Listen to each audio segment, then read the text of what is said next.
Students, कैसे हैं आप। आज हम जो आपके कुछ सेलेक्टेड इश्यूज हैं, कुछ आपके मुद्दे हैं जिसमें पर्यावरण मुद्दे हैं, बहुत सारे मुद्दे हैं, उनमें हम बात करेंगे। जो कि आपके क्लास 12th का आपका जो इंडिया ज्योग्राफी है उसमें लास्ट चैप्टर है। उसमें हमारा पहला आता है पर्यावरण प्रदूषण, एनवायरमेंटल पॉल्यूशन। पर्यावरण प्रदूषण, देखिए पर्यावरण प्रदूषण क्या है। पर्यावरण की व्यवस्था में ऐसा परिवर्तन जिसके उपयोग से है मनुष्य जीव जंतुओं पर है अवांछित प्रभाव पड़ता हो, वो क्या कहलाता है, पर्यावरण प्रदूषण कहलाता है। वो कि बहुत प्रकार का होता है, जैसे वाटर पॉल्यूशन है, एयर पॉल्यूशन है, नॉइज पॉल्यूशन है, लैंड पॉल्यूशन है, केमिकल पॉल्यूशन। तो बहुत सारे प्रकार के प्रदूषण है, रेडियो एक्टिव पॉल्यूशन है, बहुत सारे प्रकार के जो प्रकार के कल्चरल पॉल्यूशन है आपके प्रदूषण होते हैं। लेकिन जो आपके हैं उन्हीं में बात करते हैं। सबसे पहला आता है जल प्रदूषण, वाटर पॉल्यूशन।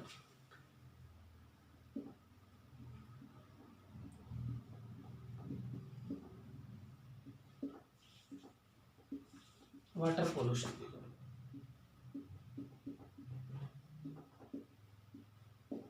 देखिए वाटर पॉल्यूशन क्या है। जल में जब आपके बहुत सारे अपशिष्ट अर्थात अवांछित पदार्थ मिलते हैं जो जल की गुणवत्ता को क्या कर देते हैं, कम कर देते हैं या समाप्त कर देते हैं, जिसके उपयोग से है जीव जंतु पेड़ पौधे मनुष्य पर है वो कैसा प्रभाव पड़ता हो, विपरीत प्रभाव पड़ता हो, वो क्या कहलाता है, हमारा जल प्रदूषण कहलाता है। और जल प्रदूषण की समस्या है वो आपकी विश्व स्तर पर देखते हैं तो बहुत अधिक गंभीर है। देखिए अगर विश्व स्तर पर देखते हैं तो प्रति मिनट प्रतिदिन है लोग जल के कारण जो जनित बीमारी है 300 लोग हैं, 2300 लोग हैं प्रतिदिन है वो आपके जल के कारण मर रहे हैं। समुद्र का जल यदि हम बात करते हैं तो समुद्री जल का 40% है वो कैसा है, प्रदूषित है। अब दूसरी चीज प्रदूषण के कारण क्या है, आप देखेंगे हमारी जो डिब्बाबंद संस्कृति है, पश्चिमी देशों का जो अंधाधुनीकरण है उसके कारण है। हमारे घरों में बहुत सारा वेस्टेज जो निकलता है, अर्थात घरों से निकलने वाला वेस्टेज है आपका, जो उद्योगों से निकलने वाला अपशिष्ट है, नगरों से निकलने वाला अपशिष्ट है, वो आपका स्वच्छ जल मिलता है। आपके बहुत सारे पेड़ पौधे जीव जंतु हैं वो मरते हैं, वो भी आपका धार्मिक क्रियाकलाप है जिसके कारण है अपशिष्ट हैं वो आपके स्वच्छ जल में छोड़े जाते हैं, जिससे जल है वो क्या होता है, आपका प्रदूषित होता है। तो ये सारे हैं जो प्रदूषण के कारण। दूसरी चीज और है कि जल जनित जो बीमारियां हैं, बहुत सारी जो बीमारी हैं वो जल जनित होती हैं, जैसे हैजा है, पीलिया है, हैजा है, पीलिया है, अतिसार है, पेट संबंधी रोग है,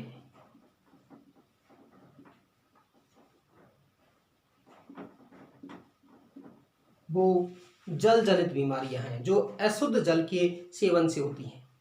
आप देखेंगे हमारे बहुत सारे नदियों के किनारे हैं आपके नगर बसे हुए हैं, जैसे यमुना के किनारे हम बात करते हैं तो आपका गाजियाबाद है, दिल्ली है, आपका अगर हम बात करते हैं आगरा है, मथुरा है, तो इस तरह के। गंगा की बात करते हैं आपका ऋषिकेश है, हरिद्वार है, आपका कि हम बात करें नीचे आपके इलाहाबाद है, वाराणसी है, पटना है। इस तरह के जो नगर हैं आपके जब नदियों के किनारे होंगे तो उनसे निकलने वाला अपशिष्ट है, चाहे धार्मिक क्रियाकलापों का कारण चाहे आपके मानवीय क्रियाकलापों का, बहुत सारे अपशिष्ट उसमें छोड़े जाते हैं। दूसरी तरफ और देखते होंगे आपका कि बहुत सारे भौतिक कारकों के कारण, जैसे कहीं ज्वालामुखी क्रिया हुई उससे बहुत सारे अपशिष्ट निकलते हैं, जैसे कि उसमें सल्फर डाइऑक्साइड है, बहुत सारी गैसेज निकलती हैं, धूल कण निकलते हैं, राख निकलती है और उसमें मिलते हैं तो उसको जल को क्या करते हैं, आपके प्रदूषित करते हैं। हमने पहले बात की थी कि इंदिरा आपकी जो गंगा नदी है, यमुना नदी है, सबसे ज़्यादा प्रदूषित नदी है, जो कि आपका दिल्ली से इटावा के मध्य में है, सबसे ज़्यादा प्रदूषित है। अब दूसरी चीज़ आती है कि भाई जब इनमें इतना अधिक पॉल्यूशन है तो उसको बचाव क्या है, रोकने का उपाय क्या है। तो पहली चीज़ है कि जल निकास, जो अपशिष्ट निस्तारण,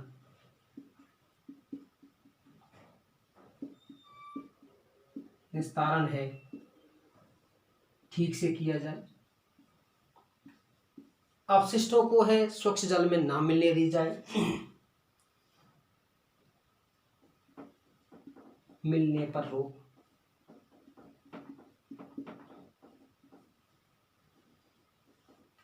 जल का पुनर्चक्रण करना,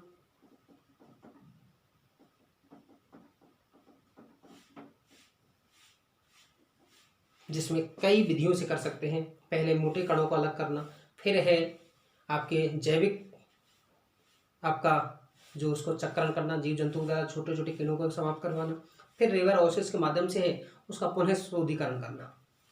दूसरी तरफ आप देखेंगे जो घरों से निकलने वाला जो किचन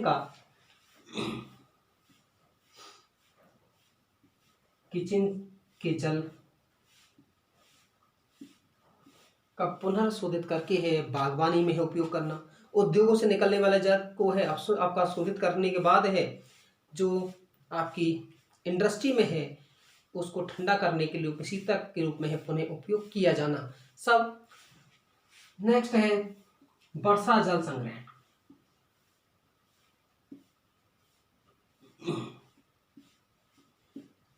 नेक्स्ट है जो सरकारी नीतियां बनाई गई हैं जल संबंधी जो नीति हैं उन नीतियों को कठोरता से पालन करना तथा लोगों को जागरूक करना जिससे जल संबंधी जो समस्या है उस समस्या का समाधान किया जा सके। दूसरी चीज और देखते हैं कि जल संबंधी जो समस्या है भारत की समस्या नहीं, एक आपकी वैश्विक समस्या है, विश्व स्तर पर ही एक आपकी प्रमुख समस्या है। उसके बाद हम लेते हैं वायु प्रदूषण।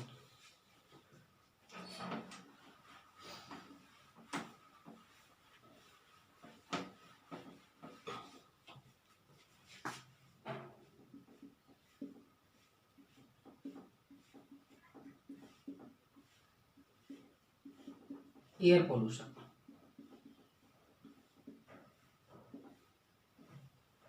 देखिए वायुमंडल में है 78% नाइट्रोजन है, ऑक्सीजन की जो मात्रा है लगभग 21% है, 20.94% है, CO2 की मात्रा है 0.03% है और आर्गन की मात्रा है 0.9। जब हमारा कहीं कारणों से है, उद्योगों के कारण है, आपका परिवहन के कारण है, वनों की कटाई के कारण है, जब इन गैसों की मात्रा में जो परिवर्तन होता है, जब मात्रा में परिवर्तन होगा और जिसके उपयोग करने से है मनुष्य और जीव जंतु हैं सभी है वो क्या होंगे, इससे दुष्प्रभावित होंगे, प्रभावित होंगे। अर्थात वायुमंडल में ऐसी गैसों का, अवांछित गैसों का मिलना जिसके उपयोग से है जीव जंतु और मनुष्य पर है आपका अवांछित या विपरीत प्रभाव पड़ता हो, वो क्या कहलाता है, आपका वायु प्रदूषण कहलाता है। अब उसके कारण क्या है, कारण है जैसे कि वृक्षों की कटाई की जाए, औद्योगिकरण होना, कारण क्या है,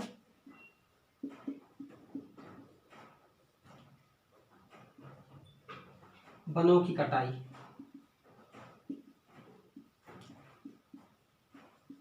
औद्योगिकरण,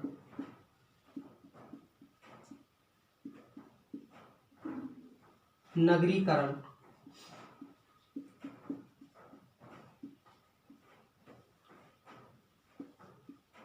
जनसंख्या वृद्धि,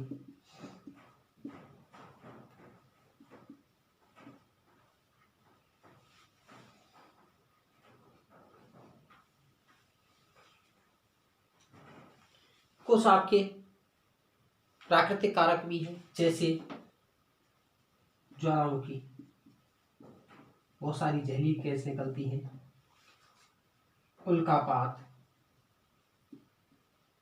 जिससे धूलकण वगैरह है उत्पन्न होते हैं जिससे पर्यावरण प्रदूषण होता है।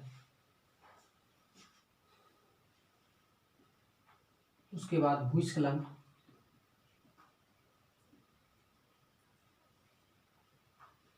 बहुत सारे धूम कोहरे, आपका स्मोक फॉग, जिसके सारे आपके बहुत सारी बीमारी होती हैं।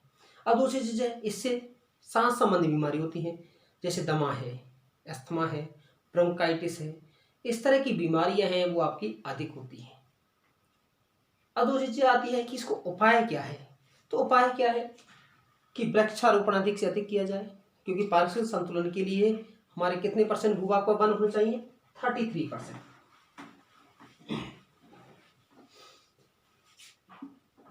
उपाय क्या है कि पारिस्थितिक संतुलन के लिए हमारे 33% भाग पर वन होना चाहिए, वनारोपण करना।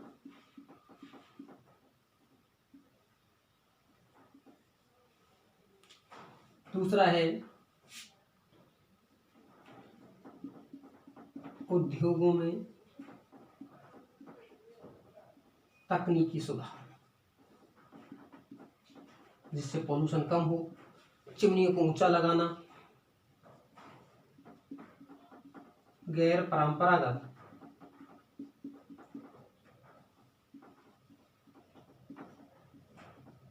ऊर्जा स्रोतों का विकास,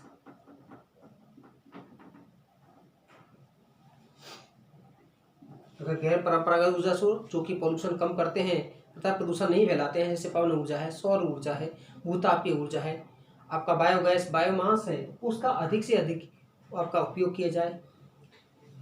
दूसरी चीज अगला है जनसंख्या वृद्धि पर रोक लगाना,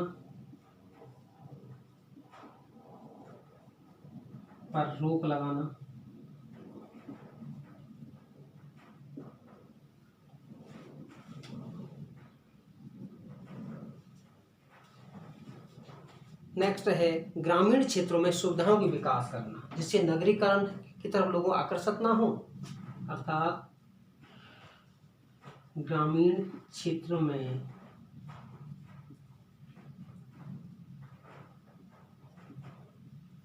अवसंरचना विकास।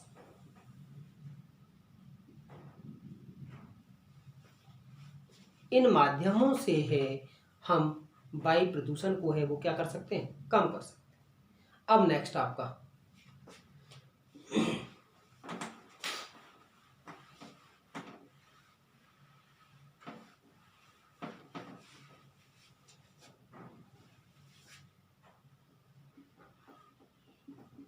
ध्वनि प्रदूषण।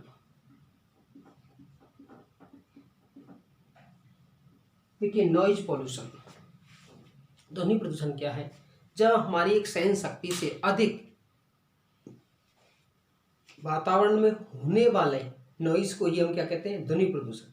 जैसे कहीं पर आपको बता रखा है 60 डेसिबल, ध्वनि को मापने की इकाई क्या है? डेसिबल है।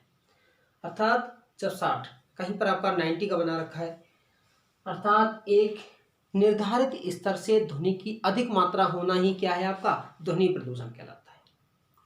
अब दूसरी चीज है ध्वनि प्रदूषण के कारण क्या है? आपके बहुत सारी चीज है। ध्वनि आपके उद्योग, बहुत सारे उद्योग ऐसे हैं तो बहुत अधिक आपके ध्वनि प्रदूषण करते हैं। धार्मिक उत्सव, मंदिर मस्जिद में बहुत सारे जो प्रोग्राम होते हैं, लाउड स्पीकर का उपयोग किया जाता है। शादी समारोह,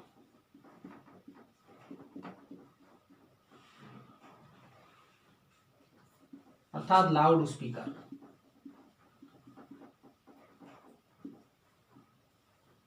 देखोगे बहुत सारे लोग हैं चाहे प्रचार प्रसार के लिए है। चुनाव,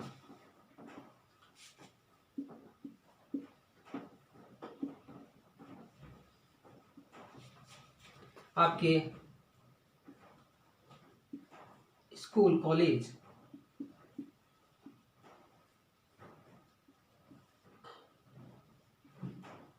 भीड़ भाड़ वाले क्षेत्र,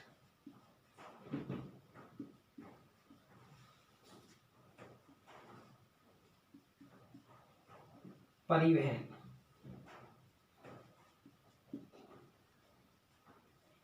जैसे कि आपका खासकर बड़े आपके जैसे जेट वायुयान है, आप हेलीकॉप्टर देखते होंगे, जहाज भी देखते होंगे, आपके हवाई जहाज हैं, कितना सारा आपका नॉइज पोल्यूशन आपके करते हैं। तो वो सारे कारकों के माध्यम से आपका ध्वनि प्रदूषण आपका अधिक होता है। नेक्स्ट है इससे संबंधित बीमारी, आपकी बीमारियां होने वाली कौन कौन सी हैं? जैसे अनिद्रा, नींद ना आने की समस्या है, मानसिक रोग, अवसाद, चिड़चिड़ापन आदि इसी के कारण आपके होते हैं। अब उसके बाद है रोकने के उपाय।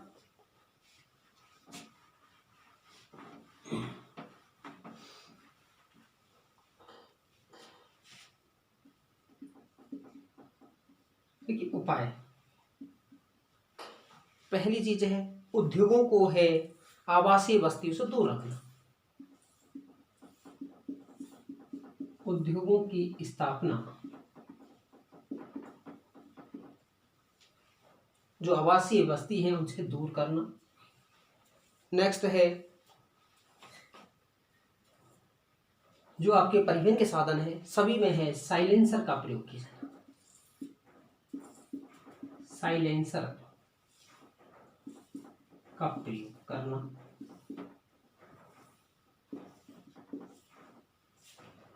तकनीक सुधार, जैसा आप देखते होंगे जनरेटर, पहले जनरेटर बहुत सारी आवाज करते थे, लेकिन अब आपके साइलेंस अर्थात आपके आवाज फ्री है, तो जो साइलेंसर है अर्थात जनरेटर है उनका प्रयोग करना। उच्च तकनीक का विकास करना।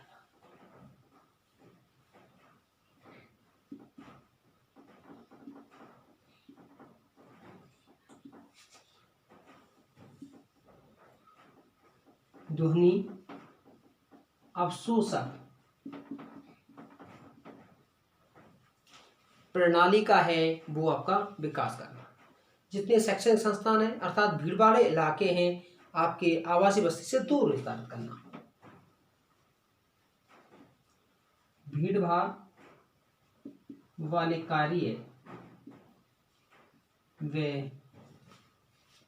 शैक्षिक संस्थान हैं वो हमारा आवासीय परिसरों से क्या किया जाए, दूर किए जाए।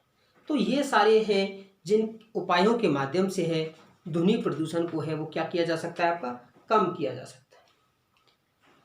उसके बाद है हम नई समस्या हैं जैसे नगरीय अपशिष्ट निपटान की समस्या है, उसको हम अगले वीडियो में बात करेंगे। धन्यवाद।